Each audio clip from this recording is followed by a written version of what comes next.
भाजपा सरकार में नहीं सुरक्षित हैं पत्रकार, लोकतंत्र के चौथे स्तंभ की हो रही हत्या। नमस्कार, मैं अनिल यादव। आज मैं बात करूंगा सुरक्षा व्यवस्था की। दर्शकों, आपको बताना चाहूंगा कि निष्पक्ष और स्वतंत्र पत्रकारिता करना दुश्वार हो गया है। अब भ्रष्टाचार की खबर प्रकाशित करना पत्रकारों के लिए मुसीबत बन गई है। कहने को तो सूबे के मुखिया योगी आदित्यनाथ कहते हैं कि पत्रकारों का सम्मान किया जाए, उन्हें सही सूचना दी जाए, लेकिन क्या ऐसा होता है? अधिकारी अपनी हरकत से बाज नहीं आते हैं। इसी सब के चलते दबंग भूमाफिया, खनन माफिया, वन माफिया पत्रकारों के ऊपर जानलेवा हमला और हत्या तक कर देते हैं। इतना ही नहीं, अधिकारी भी भारतीय जनता पार्टी के रहमो करम पर निष्पक्ष पत्रकारों के द्वारा खबर लिखने चलाने पर सलाखों के पीछे भेजने से पीछे नहीं रहते।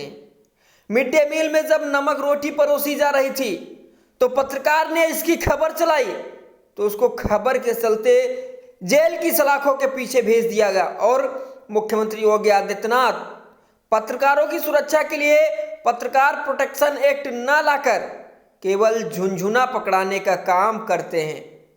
यूट्यूब, तमाम टीवी चैनल, अखबार वाले डिबेट करते हैं, लेकिन जब निष्पक्ष पत्रकार की हत्या होती है तब कोई डिबेट नहीं होती है।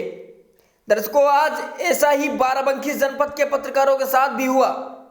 राष्ट्रीय पत्रकार संघ भारत के बाराबंकी जनपद के पदाधिकारी जब सीतापुर के एक पत्रकार की हुई हत्या के संबंध में न्याय की मांग करने के लिए महामहिम राज्यपाल महोदया को संबोधित ज्ञापन जिलाधिकारी बाराबंकी को देने पहुंचे तो डीएम साहब पत्रकारों को आम जनता समझ लिए। जब उनके अर्दली को बताया गया कि हम लोग पत्रकार हैं, डीएम साहब से मिलना चाहते हैं, तो उन्होंने कहा बैठ जाइए, अभी बताता हूं। लेकिन डीएम साहब कोई ध्यान नहीं दिए। जब पत्रकारों के द्वारा डीएम साहब को फोन किया गया तो उन्होंने अपने सहयोगी को भेज दिया। यही नहीं, अन्य लोग बराबर आते जाते रहे। आखिर डीएम साहब पत्रकारों के साथ ऐसा व्यवहार क्यों किए? क्या पत्रकार उनके कार्यों में बाधा डालते हैं? यह तो सोचने वाली बात है। इस मौके पर राष्ट्रीय पत्रकार संघ भारत से बाराबंकी जनपद के सभी पदाधिकारी मौजूद रहे। अब देखने वाली बात यह होगी कि डीएम साहब को आए हुए 2 महीने भी नहीं हुआ और पत्रकारों के साथ ऐसा व्यवहार करने पर उत्तर प्रदेश के मुखिया योगी आदित्यनाथ कोई कार्रवाई करते हैं या फिर उनके विशेष सचिव रहे उसका ध्यान रख के नजरअंदाज करते हैं।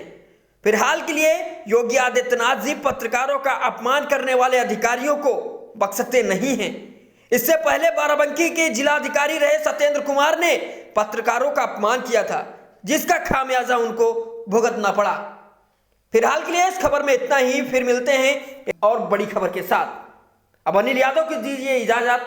तब तक के लिए नमस्कार।